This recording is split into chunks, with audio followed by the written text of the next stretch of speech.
Assalamualaikum warahmatullahi wabarakatuh. Halo sobat setia Fakta Kehidupan. Tidak lupa kami sampaikan salam sehat, salam sejahtera. Semoga tercurah segala bentuk kebaikan dan juga kita semua dalam lindungannya. Seperti biasa, kita akan berbagi kisah dari yang unik, menarik sampai bikin nangis. Mari kita simak kisahnya.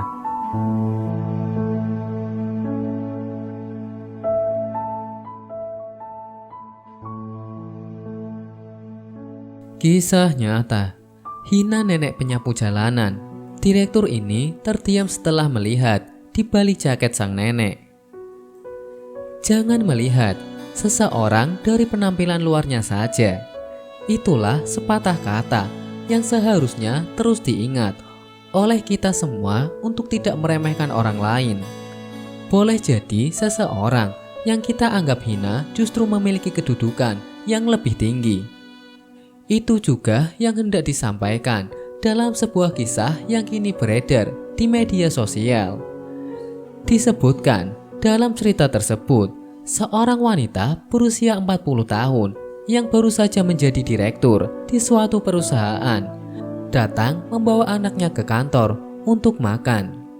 Saat sang anak membuang kantong plastik makanan ke lantai, muncul seorang nenek sambil membawa sapu untuk membersihkan sampah tersebut. Melihat keberadaan nenek itu, si wanita direktur kemudian tersenyum. Sinisnya berkata kepada anaknya, "Nak, sudah gede, entar rajin belajar ya. Jangan jadi kayak dia. Lihat tuh, udah tua tapi masih ngambil sampah." Anaknya yang masih kecil pun hanya mengangguk-angguk kepala. Mendengar apa yang diucapkan oleh si wanita, nenek itu kemudian balik bertanya, "Mohon maaf, numpang nanya, kamu siapa ya di perusahaan ini?" Bukannya bersikap sopan terhadap orang tua, wanita itu dengan angkuhnya menjawab, "Aku direktur baru di sini, emang kenapa?" Sang nenek pun hanya menganggukkan kepala tanpa membalas ucapan si wanita. Tak lama kemudian, datang seorang pria dengan jas rapi dan datang menghampiri sang nenek. "Ibu CEO, rapat sebentar lagi akan berjalan. Silahkan masuk ke ruangan ibu." Seketika itu juga, si nenek membuka jaket lusuhnya dan terlihat baju dan jas yang rapi di balik jaket tersebut. Ternyata nenek yang dianggap sebagai tukang kebersihan sebenarnya adalah seorang pendiri perusahaan itu. Sang nenek pun kemudian berkata kepada si pria yang menghampirinya, "Mas, tolong ya cabut jabatan wanita sombong ini. Kita gak perlu orang sombong seperti dia di perusahaan kita. Bisa berapa ntar?"